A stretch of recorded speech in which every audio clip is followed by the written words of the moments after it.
Hello student, कैसे हैं आप? स्टूडेंट, आज हम लोग डिस्कस करेंगे प्रिंसिपल ऑफ होमोजेनिटी क्या होता है और डायमेंशनल इक्वेशन का फर्स्ट यूज़ कि हम लोग डायमेंशनल इक्वेशन को किस तरह से यूज़ करते हैं। तो आज हम लोग इसका पहला यूज़ डिस्कस करेंगे। तो सबसे पहले प्रिंसिपल ऑफ होमोजेनिटी क्या है? Principal of homogeneity, principal of homogeneity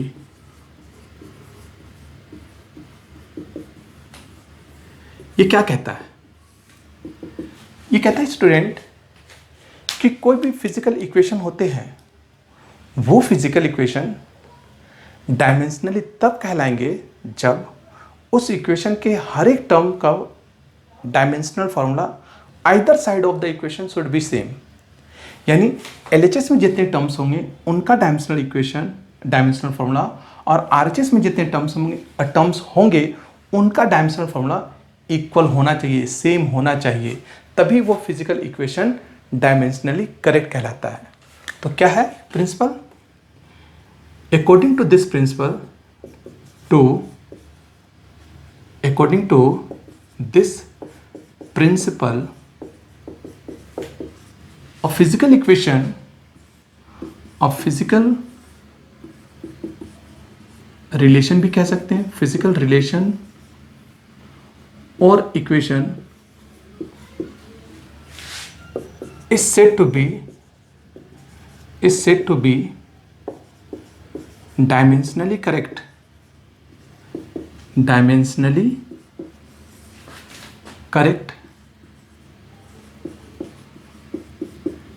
if dimensional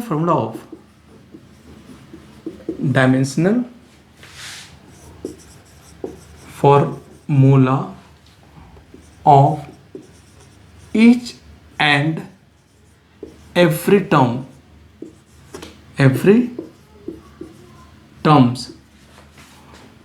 terms on either side of the equation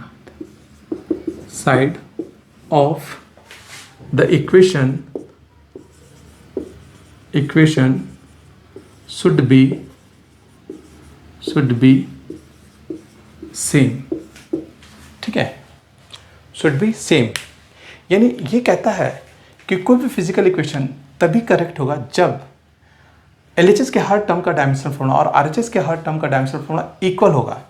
जैसे फॉर एग्जांपल, अगर आप ये कहते हैं, अगर मान लो एक एग्जांपल लो, अगर मैं कहता हूँ कि z is equal to x plus Y है, तो इसका मतलब है कि this relation is said to be dimensionally correct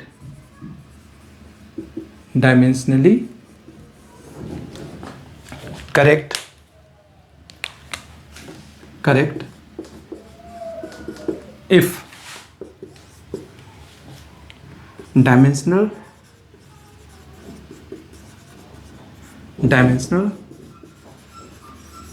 formula of x, y and z should be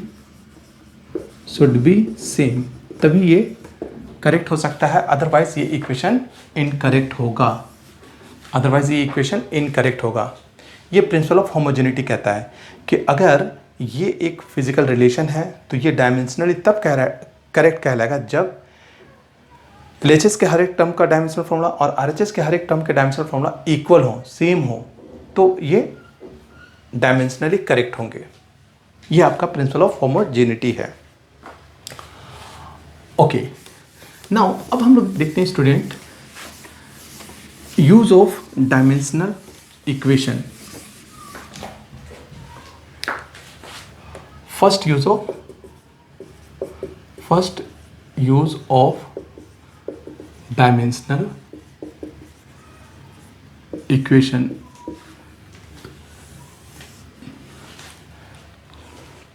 first use है टू चेक द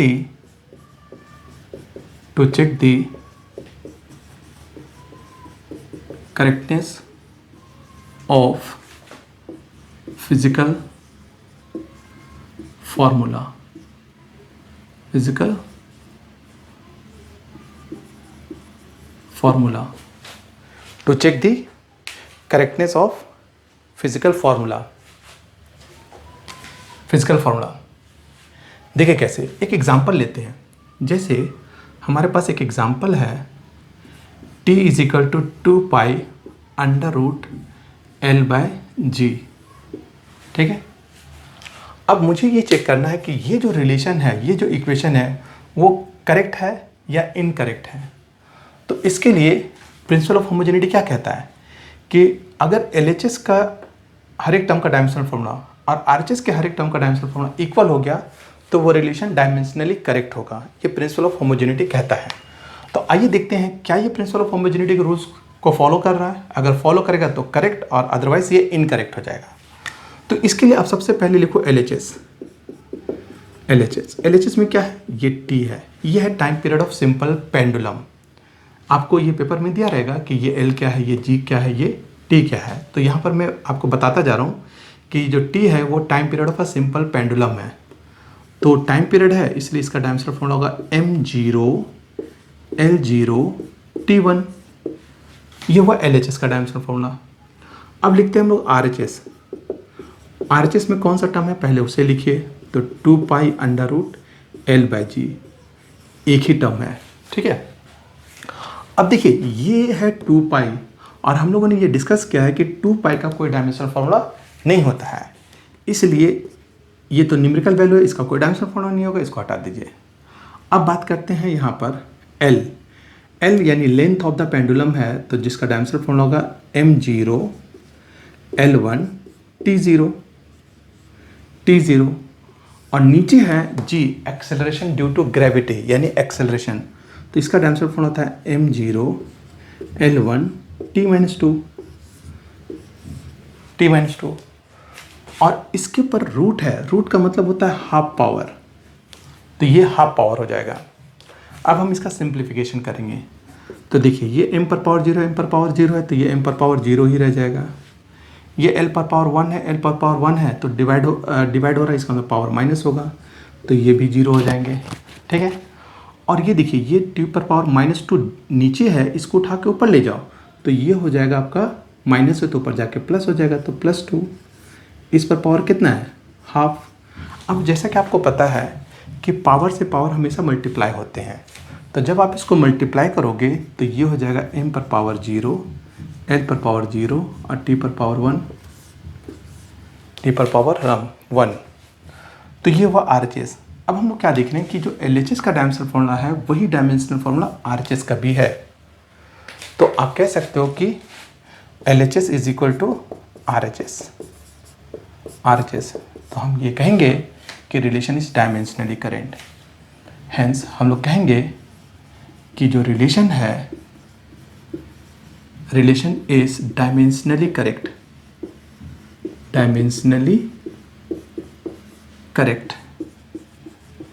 ठीक है, डायमेंशनली करेक्ट। बट यहाँ स्टूडेंट एक बहुत इंपॉर्टेंट पॉइंट है, वो देखिए क्या है। मैंने क्या कहा, ये रिलेशन इज डायमेंशनली करेक्ट। ये देखिए डायमेंशनली करेक्ट क्यों कह रहा हूँ, सिंपली भी तो हम लिख सकते हैं कि ये रिलेशन करेक्ट है। डायमेंशनली करेक्ट कहने का क्या सेंस है, तो उसको देखिए। अगर मान लो ये इस रिलेशन को देखिए, t is equal to 2 pi under root L by G है। अगर ये ऐसा होता कि t इज इक्वल टू, अगर ये होता t is equal to under root L by G, तो तब भी ये रिलेशन करेक्ट हो जाता। क्यों? क्योंकि 2 पाई जो यहाँ पर था उसका तो डायमेंशनल फॉर्मूला होता नहीं है, तो चाहे ये लिखा हुआ हो या ये दिया हुआ हो, दोनों डायमेंशन के अकॉर्डिंग सही है, दोनों करेक्ट है। लेकिन अगर हम एक्चुअल में करेक्ट इक्वेशन की बात करें तो वो एक्चुअल में ये करेक्ट है, ये इनकरेक्ट इक्वेशन है। लेकिन जब हमने डायमेंशन से चेक किया तो ये दोनों सही है। इसका मतलब है कि जब भी कोई डायमेंशन मेथड से चेक करते हैं तो हम लिखेंगे उसे डायमेंशनली करेक्ट, क्योंकि हमें ये नहीं पता है कि वो इक्वेशन एक्चुअल भी करेक्ट है या नहीं है। ठीक है, तो क्योंकि अगर ये दिया हुआ रहता तो हमें कैसे पता चलता कि ये एक्चुअल में भी करेक्ट है या इनकरेक्ट है। तो इसलिए आप हमेशा ये टर्म मेंशन कर देना कि relation is dimensionally correct. I hope समझ में आ गया होगा। आते हैं दूसरे एग्जाम्पल, एक और एग्जाम्पल लेते हैं। देखिए दूसरा एग्जाम्पल, सेकेंड एग्जाम्पल देखिए। अब मान लो हमारे पास एक इक्वेशन है एसएनएथ, ये है u plus half a 2n-1। यहाँ पर जो एसएनएथ है स्टूडेंट, ये है डिस्टेंस इन nth सेकेंड। क्योंकि ये सेकेंड चैप्टर में आपको डिस्कस किया जाएगा कि क्या होता है डिस्टेंस इन क्योंकि ये थर्ड चैप्टर में डिस्कस किया जाएगा कि क्या होता है डिस्टेंस इन nth सेकेंड। इसलिए हम यहाँ पर सिर्फ ये मान लेते हैं कि ये जो एसएनएथ है ये डिस्टेंस पर सेकेंड है, डिस्टेंस पर सेकेंड। तो इससे क्या होगा कि आपको इसका डायमेंशन फॉर्मूला लिखना इजी हो जाएगा। यानी आप डिस्टेंस और टाइम का डायमेंशन फॉर्मूला लिखोगे। u आपको पता है ये इनिशियल वेलोसिटी होता है, इनिशियल वेलोसिटी। a है एक्सेलरेशन, और n है nth टाइम, nth सेकेंड, यानी टाइम है बेसिकली। अब मुझे ये चेक करना है कि ये रिलेशन डायमेंशनली करेक्ट है या इनकरेक्ट। तो सबसे पहले हम लोग क्या लिखेंगे यहाँ पर LHS, और LHS में जो टर्म है उसको लिख देंगे। क्या है LHS का टर्म? SNeth, इसको लिख दिया हमने। और इसको चेक करेंगे कि ये इसका डायमेंशनल फॉर्मूला क्या है। तो यहाँ पर इसका डायमेंशनल फॉर्मूला लिख देंगे। तो ये मैंने बताया कि डिस्टेंस अपॉन में टाइम है, distance upon time, distance upon second. तो डिस्टेंस का हो गया L और टाइम के लिए हो गया T। तो इसका डायमेंशनल फॉर्मूला होगा m0 L1 T-1। m0 इसलिए क्योंकि इसमें मास नहीं है और हमें पता है कि हमें मास, लेंथ और टाइम तीनों लिखना होता है। तो m0 L1 T-1, ये हुआ LHS का डायमेंशनल फॉर्मूला। अब हम लोग लिखते हैं RHS। RHS में क्या है? U है प्लस हाफ a 2n-1, यानी यहाँ पर दो टर्म है, एक u है और ये एक टर्म ये है।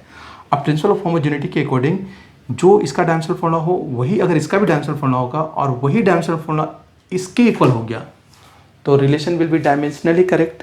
यही तो था ना, हर एक टर्म का डायमेंशनल फॉर्मूला सेम होना चाहिए। अब देखते हैं कि क्या ये दोनों भी डायमेंशनल फॉर्मूला, इसका और इसका डायमेंशनल फॉर्मूला इसके इक्वल है क्या। तो देखिए u है वेलोसिटी, तो इसका डायमेंशनल फॉर्मूला होता है m0 L1 T-1। Initial velocity है यानी कि वेलोसिटी, ये हाफ है तो इसका कोई डायमेंशनल फॉर्मूला होगा नहीं। आते हैं इसका डायमेंशनल फॉर्मूला। तो इसका डायमेंशनल फॉर्मूला देखिए क्या है, ये तो एक्सेलरेशन है, तो ये हो जाएगा m0 L1 T-2 इनटू, यहाँ पर 2 का कोई डायमेंशन नहीं होगा और ये n है यानी टाइम, तो टाइम का डायमेंशनल फॉर्मूला t, और ये -1 है तो इसका कोई डायमेंशनल फॉर्मूला नहीं होगा। अब देखिए क्या हुआ फाइनली, ये हुआ m0 L1 T-1, ठीक है। और यहाँ पर क्या हुआ m0 L1, और ये देखिए t पर पावर +1 है और t पर पावर -1 है, तो आप इसको लिख सकते हैं t पर पावर -1। देखिए ये डायमेंशनल फॉर्मूला, ये डायमेंशनल फॉर्मूला और ये डायमेंशनल फॉर्मूला सेम है, यानी आप लिख सकते हो अगर ये दोनों टर्म का डायमेंशनल फॉर्मूला सेम है तो दोनों में से एक लिख दीजिए, m0 L1 T-1। यहाँ पर 2 नहीं लिखना, 2 इंटू दिस नहीं लिखें। जैसे x प्लस एक्स हम लोग क्या लिख देते हैं 2x, तो यहाँ पर x प्लस एक्स 2x नहीं होगा क्योंकि ये वैल्यू नहीं है, ये डायमेंशन है। तो अगर ऐसा हो कि ये डायमेंशनल फॉर्मूला और ये डायमेंशनल फॉर्मूला सेम है तो दोनों की जगह में एक लिख सकते हैं, ठीक है। तो ये आ गया, तो यानी ये भी हो गया LHS के इक्वल, LHS के इक्वल। तो अगेन हम लोग क्या कह देंगे, डायमेंशनली करेक्ट। तो रिलेशन इज डायमेंशनली